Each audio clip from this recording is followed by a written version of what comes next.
You've been lied to about the origins of evil. You've been told it began with man's weakness, temptation, sin, rebellion.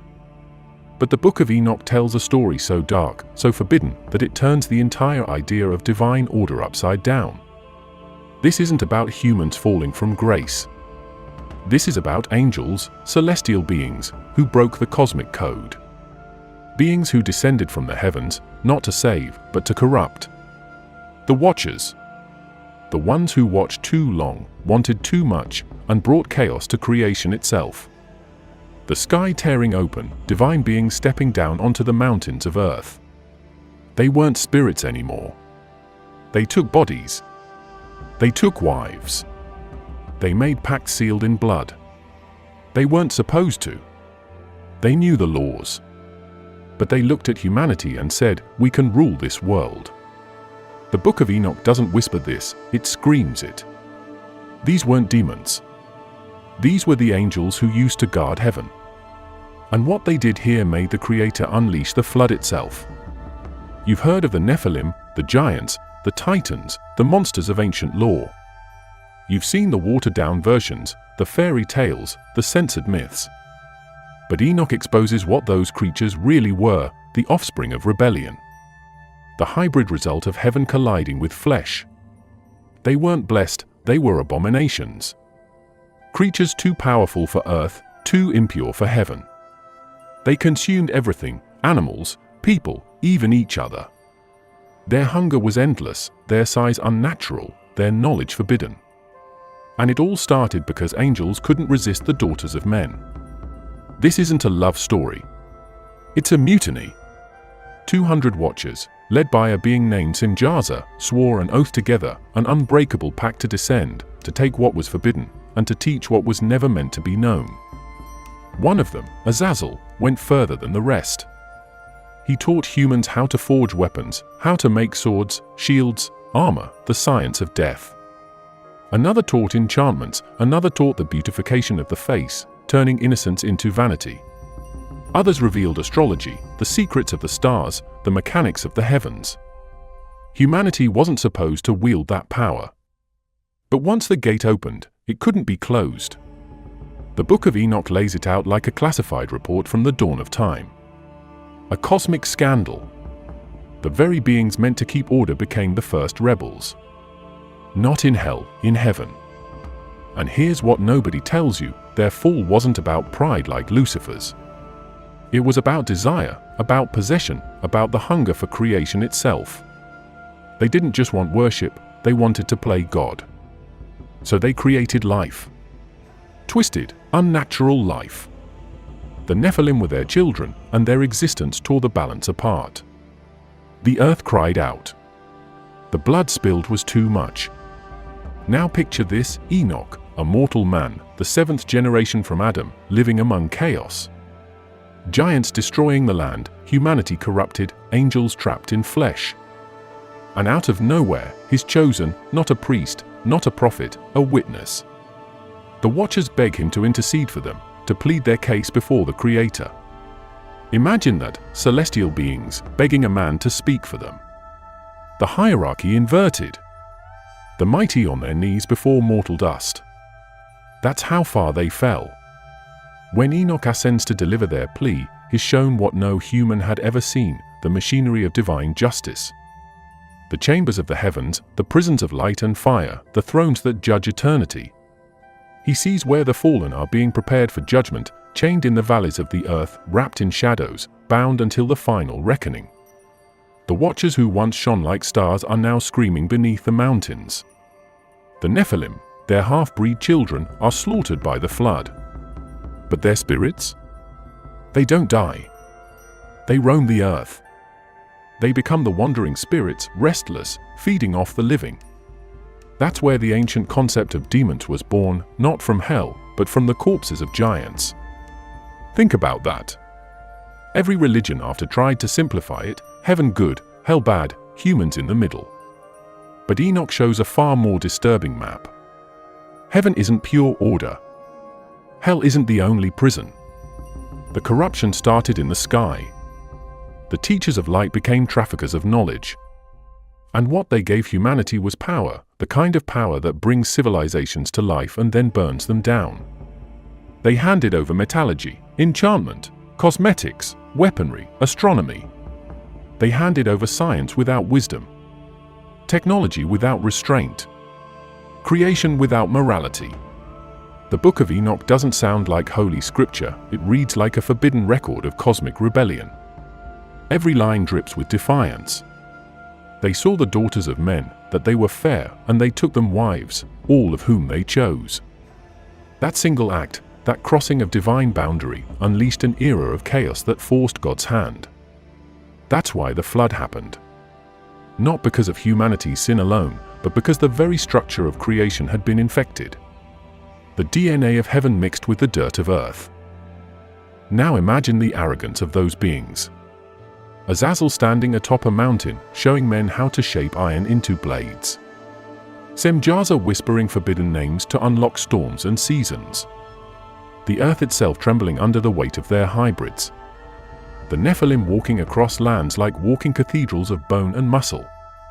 When Enoch describes the destruction they brought, he doesn't write it like myth, he writes it like someone watching a planet unravel. And when the Creator finally acts, it isn't gentle.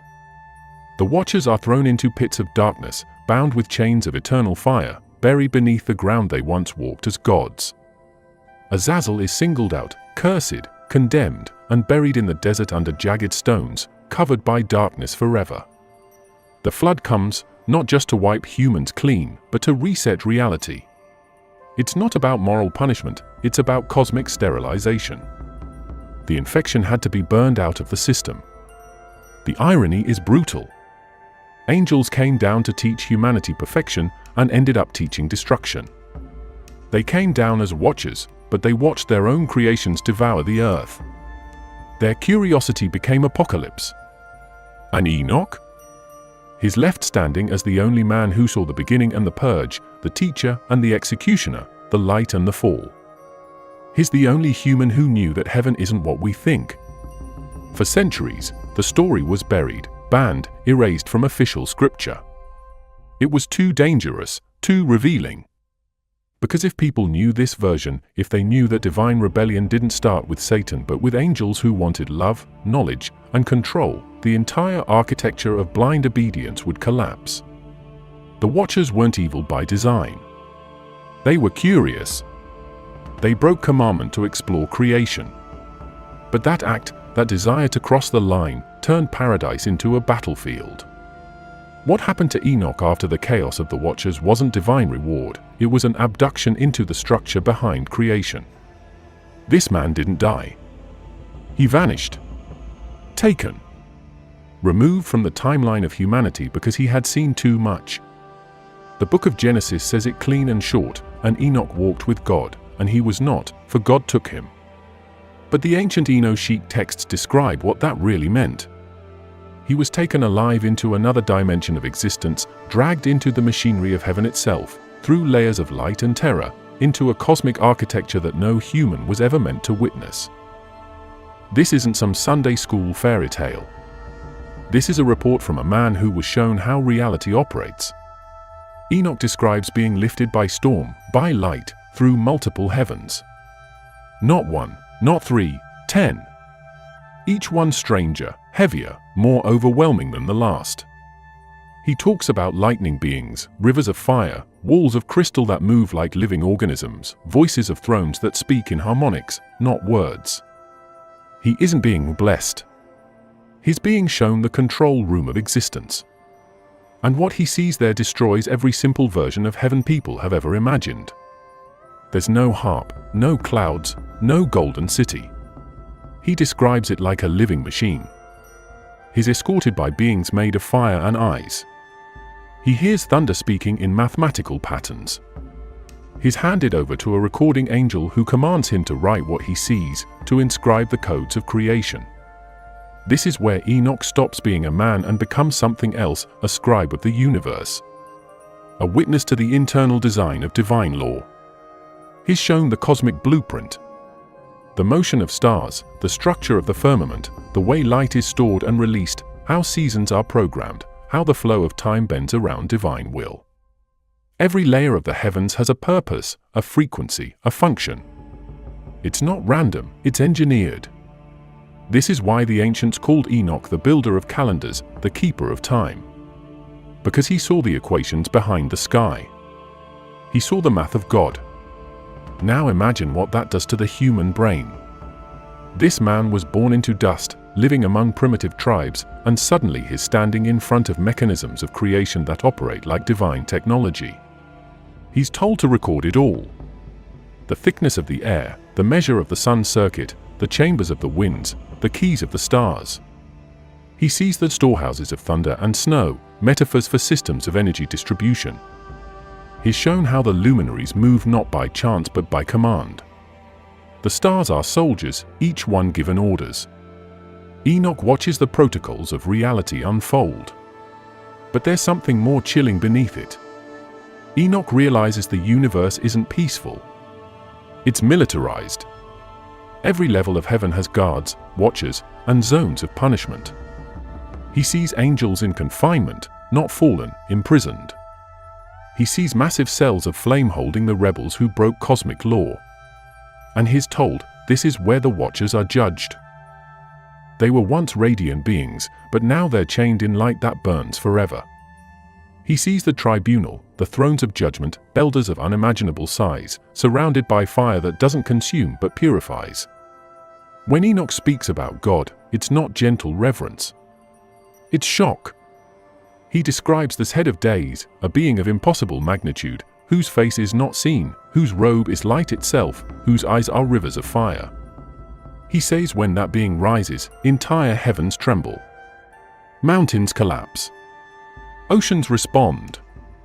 That's not poetic, it's seismic. It's a reaction at the level of creation itself. Enoch's encounter rewrites what divine order means. He's told there's not one heaven, but a hierarchy, each level governing the one below. Seraphim, cherubim, Aphanim, thrones, all operating as conscious programs of divine intelligence. He's shown that everything that exists has a record, a ledger. Every action, thought, and vibration is logged in something called the Book of Life. He's told there's a place where the names of the righteous glow like fire, and the names of the wicked are erased into smoke. It's not metaphorical, it's energetic. It's the database of existence. Enoch is then brought into a place where time doesn't move. He calls it the seventh heaven. Here, the laws of death don't apply. The souls of the righteous dwell here, waiting, preserved in luminous sleep. He's told this is where the essence of life is stored before rebirth. He sees souls descending into material form, entering the world through pathways of light. He's watching reincarnation in coded form, though the text never uses that word. But it doesn't stop there. He's shown the factories of the elements, the places where thunder is forged, where snow is generated, where winds are chained until they're released on command. Each force of nature is a living intelligence. The universe is not a void, it's a network of will. And Enoch is the only human allowed to see it. The text describes him trembling, not from fear, but from overload. His body can't hold what his consciousness is seeing. He's told by the angelic guides to write everything down, because memory will burn away once he returns. They give him a pen of quicksilver light, an instrument not made by human hand. They command him, write all things that have been revealed to you, for from your mouth knowledge shall flow to generations. That's the origin of the Book of Enoch. Not a story, it's a transmission. And here's the shocking part that most people overlook: Enoch doesn't speak to God directly at first. He's escorted through the system by intermediaries, cosmic administrators, each guarding a level of reality. Only after passing through layer after layer of sentient architecture does he reach the presence. And when he does, he's told something terrifying: you are now the witness of what was, what is, and what shall be. That phrase locks him into cosmic responsibility. He becomes more than human. He becomes the recorder of destiny. He's then given visions of the future, not symbolic, but structured like sequences. He sees the rise and fall of civilizations, the cycles of corruption and renewal. He's shown how the spirits of the fallen watchers will continue to influence humanity, not as gods, but as shadows, whisperers, deceivers, imitators of light. He sees how their knowledge will spread across ages, hiding inside kingdoms, rituals, and philosophies. And then, something almost no one talks about, Enoch is transformed. His flesh burns with light. His voice changes. His frequency shifts. The texts say he became like one of the holy ones. He's not killed, he's converted. The human frame upgraded into celestial format. He's given a new name, a divine designation, so that when he speaks, his words vibrate through dimensions. Later mystics would call that transformation Metatron. But in the Enochic account, it's just the next phase of his ascension, man evolving into angelic form through direct exposure to the source. The idea of a man turning into a being of light isn't mythology, it's cosmic initiation. The Watchers fell by merging with matter. Enoch rose by merging with intelligence. He becomes the opposite of their sin. They wanted to know the hidden things, he was chosen to bear them. He's handed scrolls of secret knowledge, astronomy, chronology, the motion of souls, the geometry of the heavens, the pattern of the flood to come. He's told to preserve them for those who will one day understand. That's why the Enochic books survive only in fragments, they were never meant for the masses. They were instructions for those who could read between dimensions. What Enoch describes next is so advanced that it sounds like proto-science. He speaks of wheels of fire rotating under thrones, machines of transport, what later texts might describe as chariots of glory. He sees portals in the sky through which angels travel, gateways of transition between worlds. When Enoch was taken beyond the veil, he wasn't just shown visions, he was shown the architecture of existence itself. The Book of Enoch describes a reality far more mechanical, layered, and intelligent than anything traditional scripture ever dared to portray. Creation wasn't some poetic event, it was a structured operation. A sequence. A system. Enoch didn't see God snapping fingers into galaxies.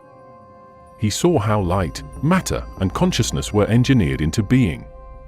He describes a pre-creation void, darkness that isn't absence, but raw potential.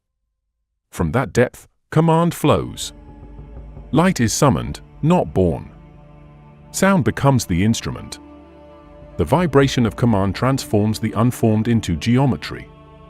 This is where Enoch realizes the universe isn't spontaneous, it's coded. Every planet, every element, every pulse of energy follows law. Not moral law, but mathematical law. The word isn't a metaphor, it's a frequency. When the first light emerges, it's not sunlight. It's the template. It carries structure, what Enoch calls the measure. This measure is used to divide chaos into sections, what he names the 10 heavens. These aren't clouds in the sky, they're dimensional strata. Each one has its own density, color, sound, and purpose. The first heaven holds winds and atmospheric forces. The second is where fallen entities are imprisoned. The third governs vegetation, the cycles of growth and decay. The fourth contains the orbits of the sun and moon. The fifth stores knowledge of time. The sixth commands angels of seasons and law. The seventh burns with judgment and fire. The eighth and ninth radiate pure order and harmony. The 10th, untouchable, contains the throne. Every level operates like circuitry. Enoch is walked through this system like an engineer inspecting a cosmic motherboard. He sees portals of light where energies transfer between worlds. He notes gates of the sun where day and night exchange command. He records paths of the moon that dictate calendars and tides. This isn't theology, it's mechanics. Heaven, in his account, functions like an intelligent machine with living components. He's shown that creation was built through delegation. The Supreme didn't micromanage, it issued directives. Each heavenly rank had a task. Some shaped elements, some managed movement, others handled consciousness. The spirits of the elements act as regulators, one for water, one for fire, one for wind, one for earth. These aren't metaphors for nature. They're administrators, entities responsible for the stability of matter itself. That's why the ancients said every mountain, river, and star has an angel. They weren't being poetic. They were repeating Enoch's technical observation: nature is managed. Then comes the shocking part. Enoch witnesses the creation of beings before humanity. He calls them bodiless ones. Pure intellects made of fire and sound. They exist as functions of will. No gender, no flesh, no emotion. They execute command without deviation. But even in this perfection, hierarchy forms. Some ascend higher, closer to the source. Others descend, preferring autonomy. That division becomes the seed of rebellion later. But Enoch isn't told that here. He's just shown how these entities operate. They serve as channels of creation, relaying command through light. He also sees the moment Earth is activated. It's not created, it's switched on. A sphere of condensed energy crystallizes from water and flame, surrounded by air, balanced by unseen currents. That firmament isn't a ceiling, it's a stabilizing layer. It keeps the dense world from collapsing under spiritual weight. The oceans are not just water, they're energy fields, charged reservoirs of memory. The stars are not decorations, they're data points, nodes transmitting divine information. The universe is an information network. The creation of humanity, in Enoch's account, is even more disturbing. He's told that man was a later design or a synthesis. Dust from earth combined with fragments of divine fire. Consciousness installed through breath, like programming life into a vessel. Humanity wasn't the first form of intelligence, but it was the first hybrid, spirit coded into matter. That's why the human mind can dream of infinity while trapped in flesh. The body is Earth's code, the soul is heaven's program. Enoch is also shown that this hybridization came with risk. Because mixing divine energy with matter created instability. The human form became a contested space. Spirits could influence it. Forces could manipulate it. Free will was the firewall, but even that could be breached. That's why so much of Enoch's vision revolves around the regulation of spiritual flow. He sees watchers, literal supervisors, stationed at dimensional intersections, ensuring the laws of transformation aren't violated. When they later interfered with humanity, it was a breach of cosmic protocol. In this grand design, even light has hierarchy. Enoch describes 7 types of luminescence, each with purpose. The first governs stars, the second powers suns, the third energizes atmospheres, the fourth sustains biological life, the fifth regulates consciousness, the sixth manifests visions, and the seventh anchors divine awareness. Together they form the architecture of illumination. Every beam of light carries instruction. When it hits matter, it programs reality. That's why Enoch is ordered to record the paths of the luminaries. He's documenting the operating system of existence. He sees that the storehouses of thunder, vaults of snow, and chambers of fire, not as poetic imagery, but repositories of elemental energy. Lightning isn't random, it's a discharge of command. Rain isn't luck, it's release of stored potential. Even weather obeys divine scheduling. What Enoch calls the angels of the winds are control systems maintaining equilibrium between elements. Every storm is deliberate. Every calm is calculated. Then he's shown the throne world, the central core of creation. It's surrounded by concentric layers of radiant substance. The outer rings pulse with patterns that look alive. They spin with precision, gears of light interlocking perfectly. In the center, beyond description, is the source. From it emanates vibration, cascading through all levels like ripples in eternity. Enoch realizes this isn't a kingdom, it's a network. The divine isn't sitting, it's circulating. Power isn't static, it flows, controlled by frequency, intention, and law. And here's the most haunting revelation: Enoch sees that creation never stopped. It's continuous. Every moment, new worlds are forming, old ones fading. The process is eternal. Existence is an ever-running system of creation and dissolution. He's told that everything visible is only one layer of the total structure. Beyond it, countless dimensions hum in silence, unseen but functioning. Each one has inhabitants, rules, and purpose. Humanity perceives only one frequency. The rest operate just outside the visible range. At one point, Enoch is brought to what he calls the Chambers of Souls. He sees spirits waiting in storage, some luminous, some dim. Each one carries its own pattern, waiting for embodiment. They hover above a pool of living light, ready to descend into flesh. He's told that each soul has a design code, a purpose built into its light. When a body is born, a compatible soul is deployed. When it dies, the energy returns, recalibrated. The system is automated. No randomness, no luck. He also witnesses the balance of justice built into creation. Not as moral punishment, but as energy correction. When something deviates from harmony, the system counteracts. Darkness rises not to oppose light, but to balance it. The fallen are restrained not out of vengeance, but to maintain stability. The flood, the fire, the plagues, all mechanical responses to cosmic imbalance. Creation polices itself. Divine law isn't about morality, it's about balance. In the depths of his vision, Enoch encounters the fire that speaks. It's not a being, but an interface, the voice of the source manifesting as light and vibration.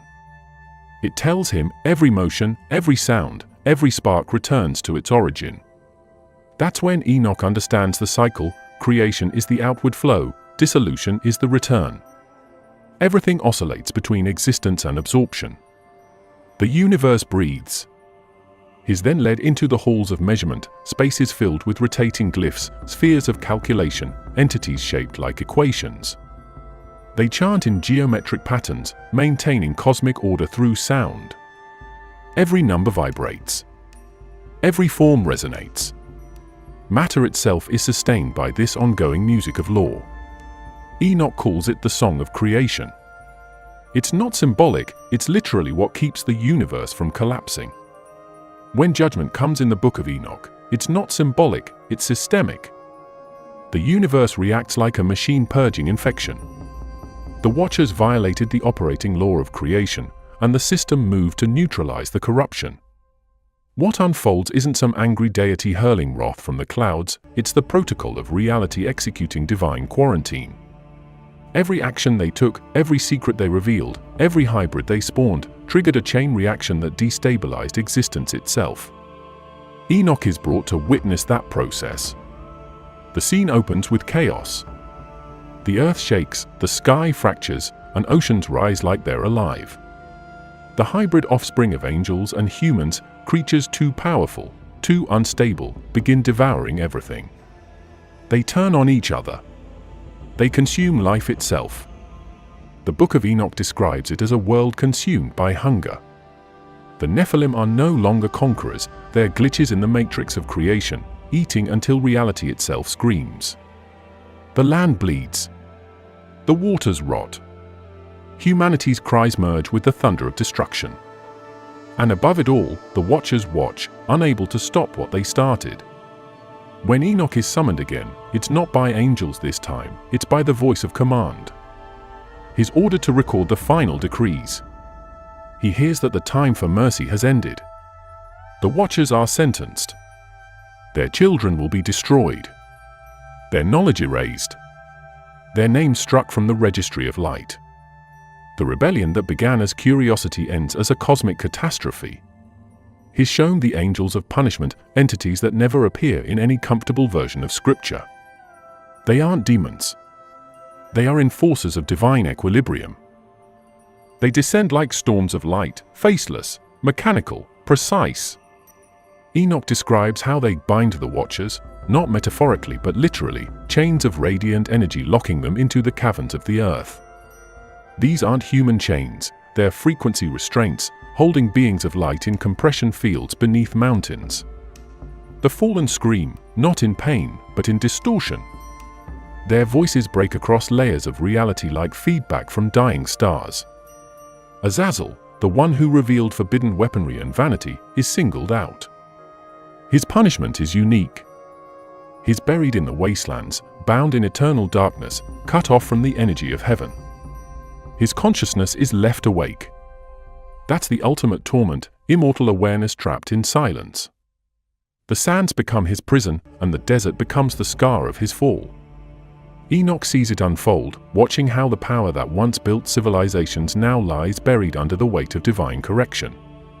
The flood doesn't start with rain, it starts with frequency collapse. The harmonics that sustain the earth begin to destabilize. The fountains of the deep aren't just water, they're dimensional ruptures. Energy bursts from beneath, splitting the crust, boiling the oceans. Then the heavens open, literally. The atmospheric gates, once sealed, are released. Water pours down like liquid judgment. It's total reset. Every hybrid, every trace of forbidden creation is wiped clean. The surface of Earth returns to chaos, just like in the beginning. Enoch describes watching from the threshold of heaven. He sees the arcs of water wrapping the planet, the sun and moon dimmed by divine interference. The Watchers scream from their prisons as their children die. The Nephilim thrash, choking in rising tides, their roars echoing through the abyss. And for a moment, silence returns. But it's not peace, it's sterilization. The system has rebooted. After the deluge, Enoch is taken to view what's left. He sees a world stripped bare. The bones of giants buried under mud. The mountains cracked. The rivers redirected. The air itself humming with new frequency. But the remnants of the fallen still linger, their spirits disembodied, wandering, furious. These are the first disembodied intelligences. The origin of what later generations call demons. The Book of Enoch says their spirits are restless because they were born of heaven and earth, they belong to neither. They crave embodiment but can't return to flesh. They feed on energy, emotion, life force. That's their curse. Enoch writes that the Creator forbids their annihilation. They are to wander until the end of the great cycle. That's why they haunt the world. Not as monsters with horns, but as awareness without form. Entities cut off from both realms. They whisper, they influence, but they can never touch creation again. The true prison isn't underground, it's existence itself. Then Enoch is shown the chambers of judgment where the sentences are logged.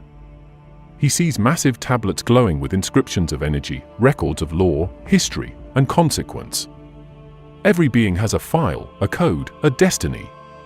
He sees the names of the Watchers burned out, replaced by silence. The cosmic archive has purged them. They don't just fall, they're erased from the architecture. This is how the universe cleans itself, deletion, not destruction.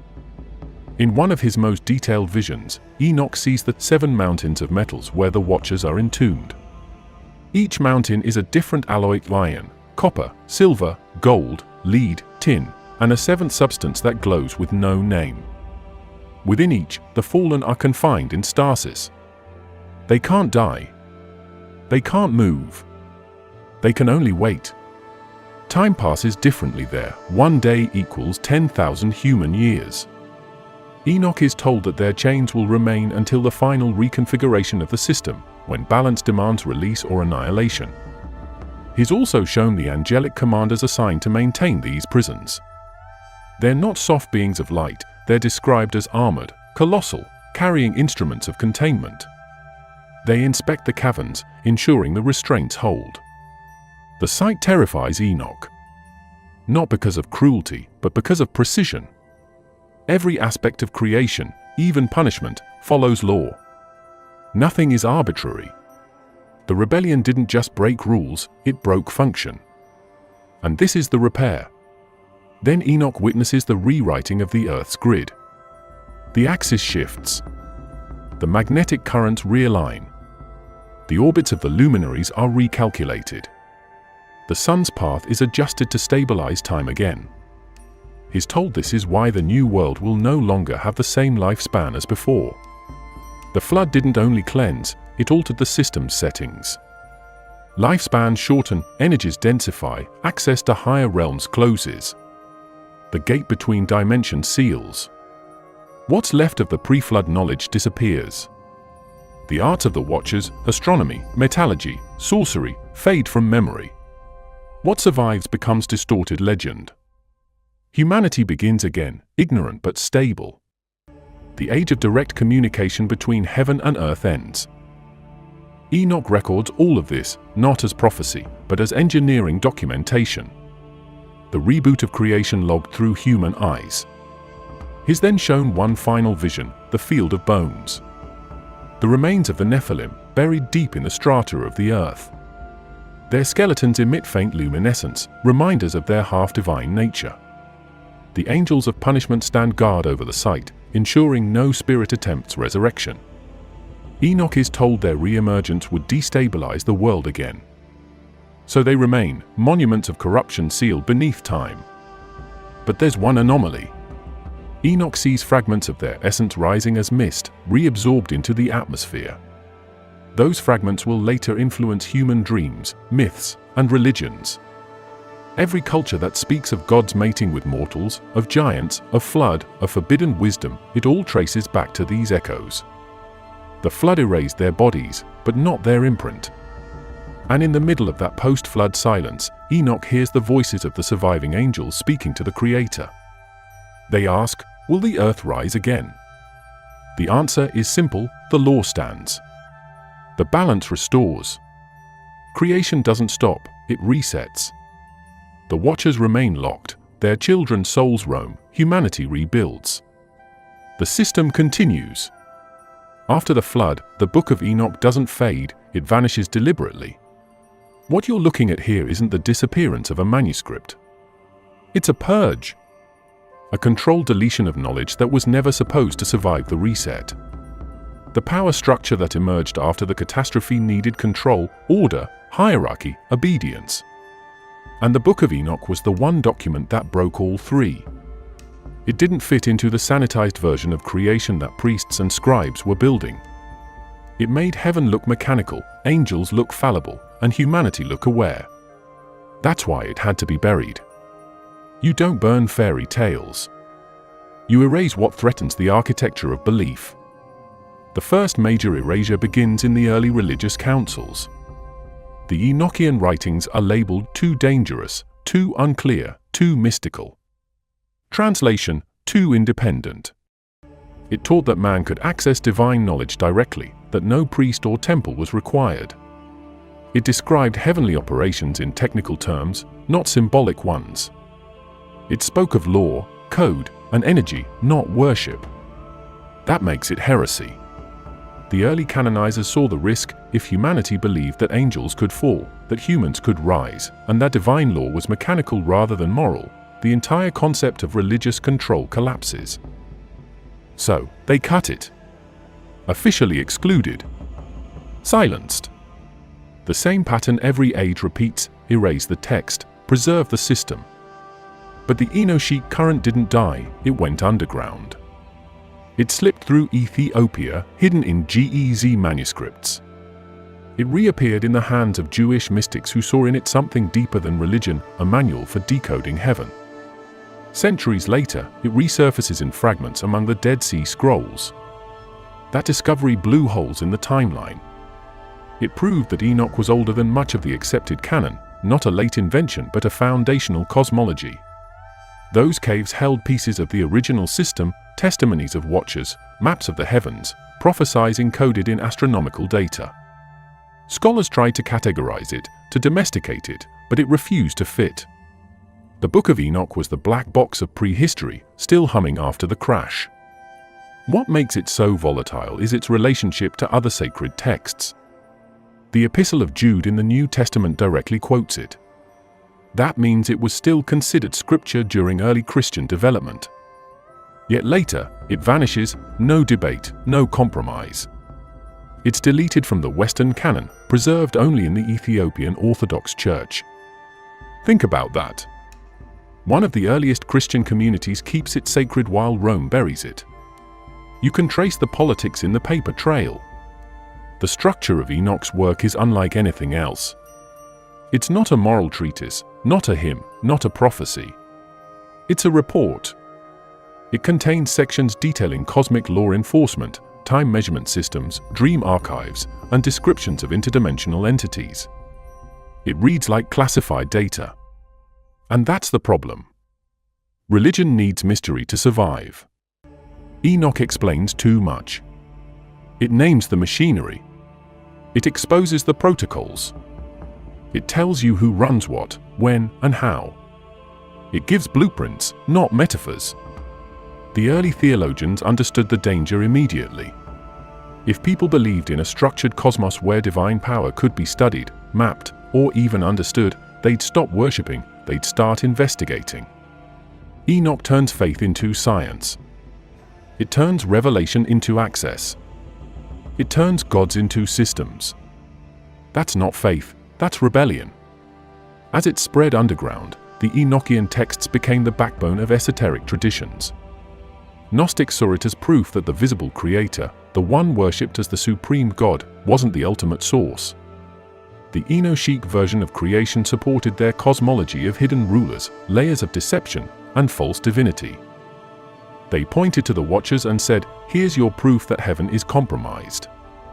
Here's your evidence that the light you worship isn't pure." That connection terrified Orthodox leaders. They understood the implication. If Enoch was right, the entire salvation structure built on obedience was theater.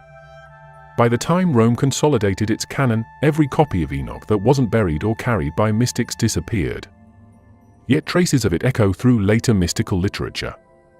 Kabbalists reference it indirectly. Hermetic texts mirror its cosmology.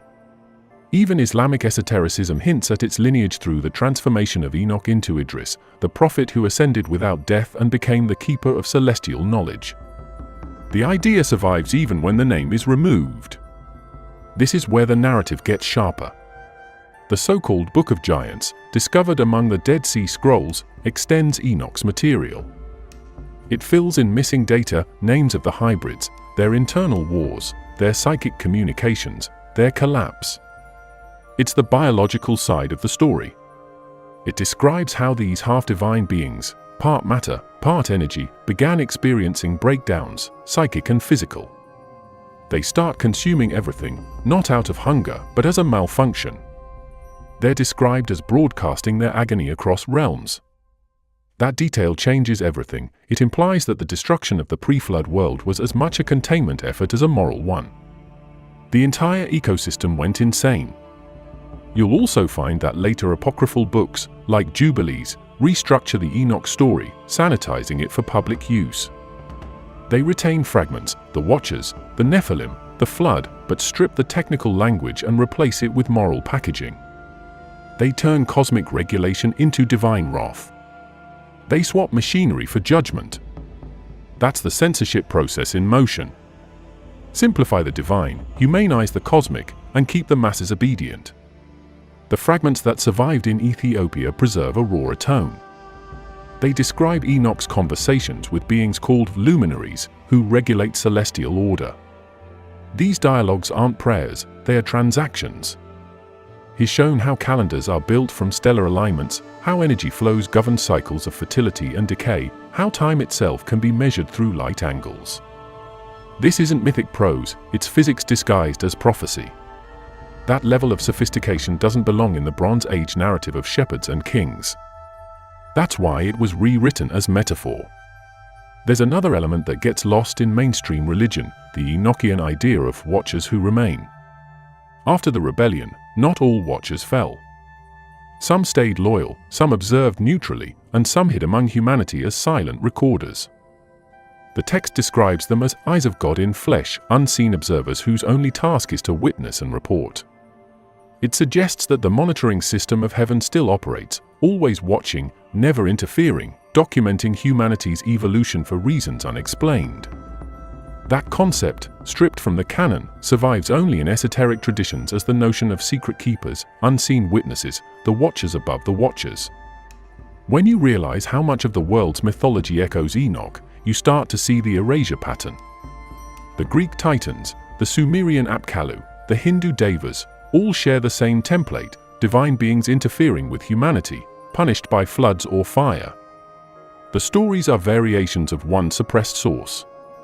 The Book of Enoch is the missing link between myth and scripture. It bridges religious cosmology with prehistoric memory. That's what makes it radioactive. Even the architecture of the heavens described in Enoch predates later systems like the Sephiro or Dante's Paradise. The structure of 10 heavens mirrors 10 spheres, 10 emanations, 10 dimensions, an ancient model of reality encoded long before physics gave it names. The disappearance of that model from mainstream religion wasn't ignorance, it was strategy. Keep humanity in moral binaries, good and evil, heaven and hell, and you keep them manageable. Introduce layered cosmology, and control dissolves. By the time European scholars rediscovered Enoch in the 18th century, the system had already replaced the original structure with dogma. When they read it, they didn't know what they were looking at. The symbolism, the numbers, the astronomical charts, all dismissed as primitive imagination. But behind that ancient phrasing lies data. Timetables, equations, cosmological constants. The ancients encoded their physics in myth because it was the only safe language they had left. And that's what makes the suppression of Enoch so deliberate. It wasn't theological, it was informational. The text held too much technology, too much knowledge of how the divine mechanism operates. The rulers of religion understood that whoever holds the map of creation holds power over creation. And Enoch was the only man who wrote that map. After the Book of Enoch was buried, its current never stopped moving. It resurfaced through mystics, hidden orders, and secret schools that refused to believe the universe was ruled by simple morality. They saw in Enoch not a myth, but a formula. A language that decoded reality. The priests buried it, but the magicians, philosophers, and heretics picked it up, rewrote it, and passed it along through centuries under new names. That's how the Enochian current survived, hidden inside what would later be called Gnosticism, Kabbalah, Hermeticism, and the occult sciences. In the ancient mystery schools of Alexandria, teachers whispered that Enoch had not died but transformed into Metatron, the voice of God, the living interface between man and the divine system. They called him the Lesser YHWH, the being who holds the record of all creation. Imagine that, a man elevated into the architecture itself, encoded into the throne network as part of the operating system. In the Enochian schema, he isn't just a prophet. He's the software engineer of heaven, the one who translates divine will into executable law. That idea shook the foundation of monotheism. It meant that divinity could evolve. The Jewish mystics of the Second Temple era expanded that idea into what became the Kabbalah. Their tree of life, with 10 Sephiro descending from the infinite, mirrors Enoch's 10 heavens. It's not coincidence, it's inheritance. Each sphere, each path, represents a level of consciousness, an echo of what Enoch saw when he traveled through the structure of creation.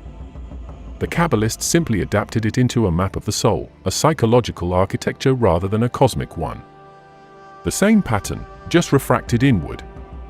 Meanwhile, in the Gnostic circles, Enoch became the archetype of forbidden ascent. The Gnostics read his story as evidence that the material world was a trap, a lower domain ruled by counterfeit powers, the archons. They believed Enoch had pierced through their illusion and seen the source beyond them. To them, the Watchers were not simply fallen angels, they were jailers, administrators of the Matrix, controlling humanity through ignorance. The real God existed above them, invisible, silent, untouched. Enoch was the proof that escape was possible. That's why Gnostic texts speak of luminous beings ascending through layers of heavens, each guarded by an archon demanding a password. Those passwords? They trace back to the names and formulas encoded in Enoch's visions. He gave them the cosmic passcodes. The Hermetic philosophers took it further. They saw in Enoch the origin of Hermes Trismegistus, the master of divine knowledge, the one who wrote the Emerald Tablets. The message is the same, as above, so below. The heavens mirror the human mirrors the heavens. That symmetry is pure Enochian logic. It's the recognition that the structure he witnessed in the cosmos is the same structure encoded in the mind. What he saw externally, Hermeticists internalized. That's why the Hermetic texts call the universe a living organism, a machine of mind, not matter. In later centuries, alchemists, astrologers, and magicians rediscovered fragments of the Book of Enoch and rewired them into new systems. The The language of angels, the Enochian alphabet developed by John Dee and Edward Kelly in the 1500s, wasn't random.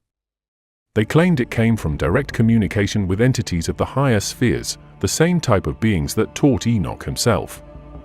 Dee believed he had reactivated the ancient communication network, the pre-flood interface between humanity and the Watchers. The Enochian keys he recorded are linguistic coordinates, vibrational codes that align human consciousness with the architecture of heaven. To him, this was science, not superstition. A way to access the control panels of creation. You can trace the same lineage through secret societies, the Rosicrucians, the Theosophists, even the early Freemasons. Each of them preserved pieces of Enoch's cosmology under different symbols. The Masonic legend of Enoch's vault, an underground chamber containing a golden triangle inscribed with the name of God, is a direct echo of the Enochian tablets. The story says that Enoch buried the knowledge beneath the earth before the flood to preserve it for a future age.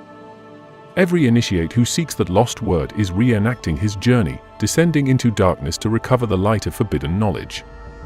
It's ritualized remembrance disguised as moral allegory.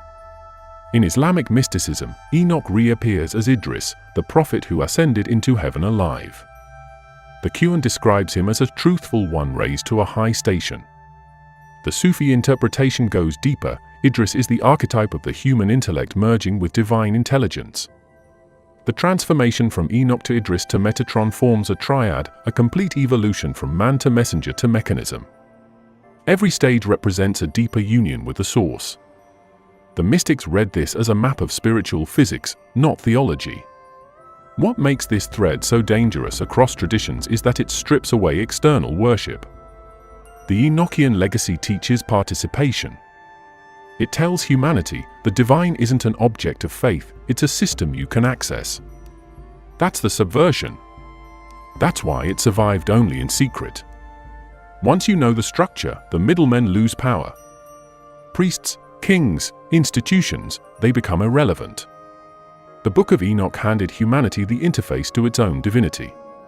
That's not heresy, it's autonomy. Even modern occultism draws from it. The concept of higher planes, vibrational ascension, light bodies, and celestial hierarchies, all of it descends from the Enochian model. When you hear about summoning angels, opening gateways, or activating DNA light codes, it's derivative language. The original framework already existed thousands of years earlier. Every esoteric system that claims to unveil the mechanics of heaven is just reinterpreting his data through a new cultural lens. The pattern never changes, knowledge is revealed, system tries to suppress it, fragments survive, and the cycle continues. The same current flows through Egypt's Thoth, Babylon's Nabu, Greece's Hermes, and Kabbalah's Metatron, all different names for the same archetype, the human who becomes the bridge between worlds. Enoch was the prototype of that bridge. His story predates religion and outlives it. In the Enochian worldview, evolution isn't biological, it's spiritual architecture expanding through knowledge. Each civilization that rediscovers his teaching gets closer to the operating code. That's why, every few centuries, the forbidden knowledge resurfaces. It isn't revelation, it's memory. The system keeps rebooting, and the code re-emerges under new names. You can even see its trace in art, in symbols carved into cathedrals, in the geometric blueprints of ancient temples. The numbers, the ratios, the alignments, they all follow the same structure Enoch described. 10 spheres, 4 winds, 7 heavens, 12 gates. The sacred geometry that built pyramids, ziggurats, and Gothic cathedrals isn't random beauty, it's mathematical theology. Architecture as encoded memory. The Book of Enoch isn't just a text, it's embedded in the blueprint of civilization itself. Across ages, secret orders preserved fragments under ritual. The Hermetic Order of the Golden Dawn used Enochian calls to project consciousness into other planes. The Theosophists interpreted his ascent as the evolution of man into cosmic awareness. The modern chaos magician stripped away the religion and kept the system because at its core, Enoch's knowledge is neutral. It's data. It can heal or corrupt depending on who accesses it. That's the same paradox that destroyed the Watchers. What's fascinating is how every interpretation, from mystic to scientist, keeps returning to the same structure: layered reality, vibrational law, coded existence. Enoch saw it first. Everyone else is still trying to translate it. And maybe that's the unspoken truth behind the persistence of his name. He's not just a prophet in ancient text. He's the origin point of every human attempt to decode creation. That's the legacy the authorities couldn't erase. They could ban the book, burn the manuscripts, rewrite the theology, but they couldn't kill the current. It's built into consciousness itself. The Enochian idea that knowledge bridges heaven and earth infected everything. It's in mysticism, in science, in art, in architecture, in mathematics, in the human instinct to search for pattern and code.